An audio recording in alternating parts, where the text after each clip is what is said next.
I got to start off with a smile every single time. Okay? Let's adjust this a little bit. Hello, hello, hello. Happy, tantalizing, terrific, triumphant Tuesday. It's a great day to have a great day. A little bit later today, but I'm here. I'm doing my thing. My name is Toria Howard. If you don't know who I am, and I'm a real estate professional here in the beautiful city of Detroit, Michigan, and the surrounding areas. And I am an educator, so I'm here to educate you on some real estate today. But today, we're thinking like an investor, the wealth building blueprint, giving you some strategies on how to navigate in this market as a whole, as it doesn't matter if you buy a residential home, if you're trying to be an investor, or whatever that looks like for you. So we're about to dive into some strategies. So, if you are new to my live, drop a one, drop a two if you this is your second time, and drop a three if you've been here multiple times. That I appreciate it. Thank you for watching the replay. All of you that's going to go back and watch it. And I am just ecstatic to give you this information. So, what does think like an investor look like? Right? It's about mindset shifting. Okay, that's what we're talking about. A lot of times we don't want to get into it where we talk about mindset, but mindset is the biggest thing. Mindset is, where it has to start. So you mindset from a buyer to an investor, right? And you think about Robert Kiyosaki. If you've read the cash flow quadrant, investor is on that right side, right? So you want to go from being just a consumer to an investor. So most folks, first-time home buyers focus on their dream home. But what if your first home could fund your dream home? That's what we're talking about. You want to make sure that you're not using your hard-earned money to fund your dream. You want that first home to fund your dream. So instead of buying a single family home, purchase a duplex, right? Live in one unit, rent out the other. Your tenants can help you cover your mortgage. That is the whole point of thinking like an investor when you're a first time home buyer. If you have a small family and you can buy multifamily up to 4 units, it's still considered, um, you know, in the single family category. If you once you get beyond that, it's when you get to the commercial side. Hi, is it Chastity or Cassidy? Sorry if it's wrong, but think about buying a duplex, especially if it's just you or you and another person, or you got you and a small child or something like that. Something like a 2 bedroom, 1 bath, 3 bedroom, 2 bath or something, 3 bedroom, 1 bath. I know in Detroit we have a lot of 3 bedroom, 1 bath homes that are duplexes. I lived in a duplex as a child over in the Dexter Linwood area in Detroit. That was a duplex. That was 3 bedrooms, 1 bath. So you have a lot in there. You might find a duplex that has 2 bathrooms, but a lot of times in Detroit, there are not many 2 bathrooms. You might find a half. And if you do find a 2 bathroom, look, you better jump on it. So, and with the basement as well. So looking to think like an investor, start by just thinking about your first home funding your dream home, and then using that to scale up and leverage. So house hacking, that's what it's called. So the smartest first move is to house hack. So buy a multi-unit property or a home with extra space like a basement, garage space, or spare rooms, and rent out the unused portions. That way, you can have the money that you will usually spend on your housing costs. You can take it and invest it in something else that'll make you more money, or save it, or whatever you want to do with it, and have somebody else helping pay for that mortgage and bringing that mortgage down. So, for example, an FHA loan allows you to put down as little as 3.5%, making buying a duplex or a triplex a little bit easier. And here you got quads as well. Quads are not that easy to find. Duplexes are. Triplexes too. You can make a duplex with a basement, a triplex if you want, but that means that you will have to have laundry units in the separate units. So it's ways for you to do it. But you can also use these first time home buyer programs, all these grants that are out here for you to buy your first home. You can use it for a multifamily if you're using it as if you're going to stay in one of those units. You can still use those programs. So you don't even necessarily have to have a sizable down payment to be able to afford to become a real estate investor and think like an investor when you're buying your first home. It's just your first home. Your first home should be funding your dream home. That's how it should be. You have to start off somewhere. I mean, unless you win the lottery or get, um, an inheritance or something like that, where you jump from, the apartment to the mansion. I don't suggest you do that. But if that's something that you're thinking about doing, that's usually how I go. But you have to graduate. And the whole point is for you to think smart when you're talking about real estate, because real estate appreciates, especially if you buy in the right market, in the right neighborhood, making sure that you buy in a neighborhood that's going to constantly appreciate. Up and coming neighborhoods here, we have a lot of up and coming neighborhoods. There's a lot of investments going on here, a lot of investors that are buying here. I had a investor client in October. He bought 5 properties, the 3 duplexes and 2 single families. So it's people from out of town coming and buying. You think about other places where you are, people are coming and buying a real estate because real estate is what they call asset gold. Even in a market where the interest rate is high, and let me know if you got any questions in the comments as well. So that's what they call house hacking. So you buy a multi-unit, you live in one, have the other people pay, the other people that are living in the other units pay the mortgage. And you can also get a FHA 203K loan if it needs some fixing up to make it rent ready, because you have to follow tenant landlord laws, landlord tenant laws, tenant landlord laws, however you want to spin it. But you have to follow those too. And you don't want to be a slumlord. So you got to make sure that your place is up to code and up to date. So if you find something that is in an up and coming neighborhood and needs some fixing, you have that opportunity to do that FHA 203K loan to help you fix that up. And if you are with the right professionals, they'll lead you with the right contractors and all of these things that you can rely on. And will also do your research. I have questions that you can ask real estate agents and lenders and contractors who are going to be a part of this process with you. You have to interview these people to make sure that they have receipts. What work have they done? How long do they take on the process? Like, you have to do your own research and make sure that you're interviewing people because they work for you. So equity as your power move is the third thing. So real estate builds wealth through appreciation and forced equity, which is renovation. Forced equity is renovation. And that's what I was saying. If you buy a property that's on a good block, a solid neighborhood that's growing, or it's just the worst house in the best neighborhood, then you can force equity by doing the renovations, because it's going to be worth more once you put those renovations in. You can go back and look at some of my old videos where I was talking about how much value it is. A kitchen could add $30,000 to $70,000 worth of value. Your master bedroom can earn can earn like $30,000 to $50,000 worth of value. Your basements or flex spaces, those are, 15 to 25,000, depending on you want to do it. Your outside can add $5,000 to $20,000 worth of equity. Excuse me. So it all depends on what you want to do.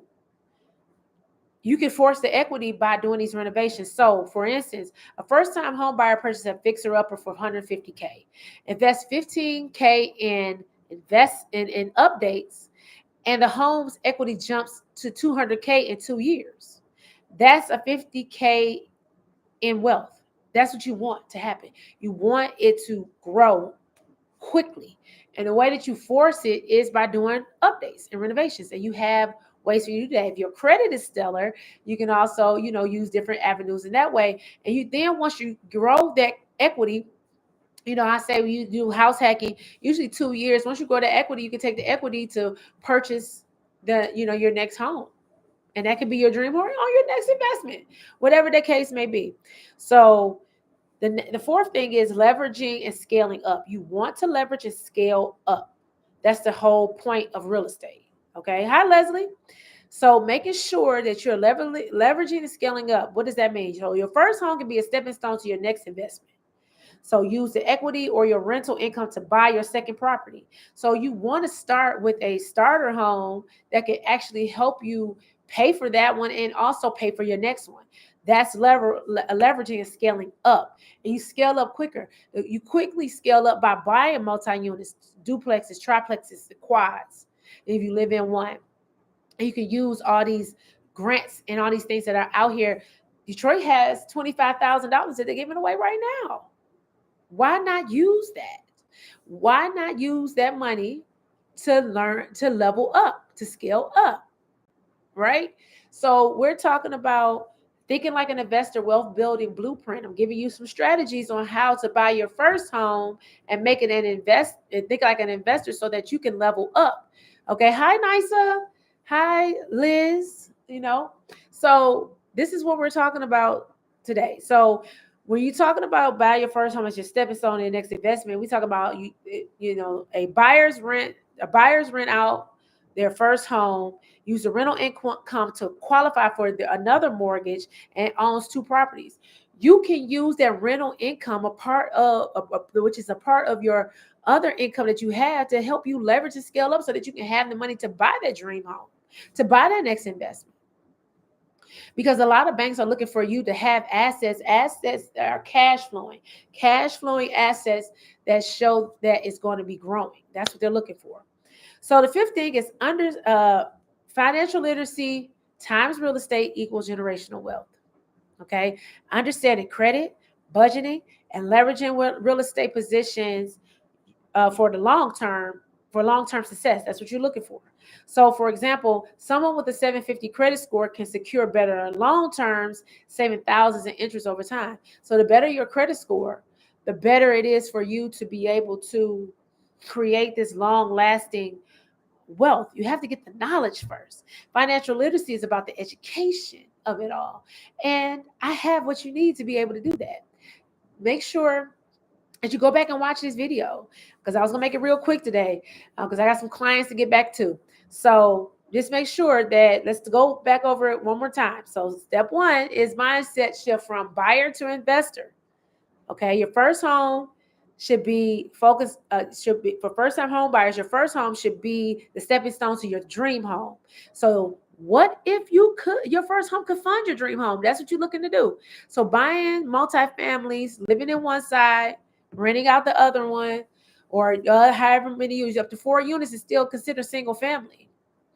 So you can live in one unit and have 3 other people paying that mortgage, using that equity in 2 years to leverage to buy your dream home. And that's called house hacking. You can also use FHA loans where you just 3 to 5% down payment, but excuse me, you can also use first-time home buyer programs with these same multifamilies. As long as it's less than 5 units, you can still use those programs. Hi, David. So make sure that you're looking for that. Forced equity is renovating the property. Updating the property is forced equity and then looking for those properties in those neighborhoods that are constantly appreciating 1 to 5% every single year. And that's easy to find. All you do is do your research. Go to your city and county websites to find out where these neighborhoods are. You can make a Google search. You can ask ChatGPT. It's too much. It's too easy to get the information, right? So find out where the best appreciation is in your city, in your neighborhood, in your your vicinity, to know where to buy, and buy the ugliest house on the best block in the best neighborhood to force that equity, buy those renovations. And you can do a FHA, a 203K loan, and still use the first time home buyer incentives in order to do that. It's too much money out here, y'all. So for example, you will buy a home for $150,000, invest $15,000 into the renovations. Your home is going to jump $50K in 2 years. What other investment is going to give you $50K? I'm just saying. In 2 years. Not many. And then you use that to leverage and scale up. That's the next step. Use that first investment, that first property, to invest in your next one. So the rents from the first home can help you purchase that dream home, because it's income, it's cash flowing assets. The more assets that you have, the better it is. Okay, you look good on paper, but you have to get the education. So the last thing is financial literacy times real estate equals generational wealth. Understand that credit is power. Credit is power, especially when you are in a high interest economy. Credit is power. Having a 740 credit score or higher will get you in so many different, it has so many different loan terms and better loan terms. Now you can still do this at a 620, at a 650. Interest rate is going to be higher, but you can also, the mortgage can help you improve your credit. Learn how that financial literacy, how to use your home as an economic powerhouse, like I'll teach you in my ebooks, and change that into an asset and increase your credit. So once you buy the next home, you'll have better loan terms. You can refinance the other one for better loan terms. That's if you do it in the early stages. Don't, if you 15 years in, don't refinance. You starting all over again. If you in the 2-3 year range, okay. But don't go over 5 years. You starting all over again. Refinancing. So, or if it doesn't matter and that cash flow is cash flowing, it don't matter because the rents are paying it and you can continuously increase the rent. You might not even have to refinance. You pay that property off quicker and use that to leverage to buy your next home. Banks are looking for assets, not just your regular income that you have from your business or your W-2 job. They're looking for cash flowing assets. How do you look on paper? How does it look for you?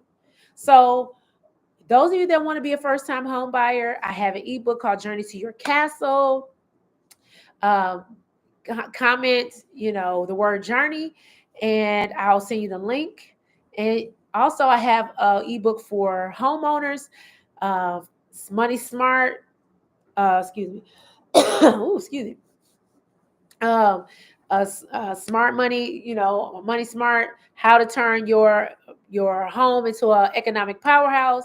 That is for homeowners, how to have a financial plan to be able to turn that home from a liability to asset. So you can comment the word smart and I'll send you the link for that. They're both on the same link though, but I just know which one you're looking for so I can instruct you on how to purchase it. It's at a nominal price of $5.99. So definitely check it out. It has all types of things in there to help you be able to move forward. So with that being said, I bid you adieu. I went over a little bit because I was only supposed to do 15 minutes, but go back and watch the replay. Check out my ebooks. The link is in my bio. It's going to be in the description section of my YouTube channel. And, I'm going to put it in the comments for my Facebook as well. So everybody have an amazing day. And I appreciate you for tuning in. Go back and watch the replay.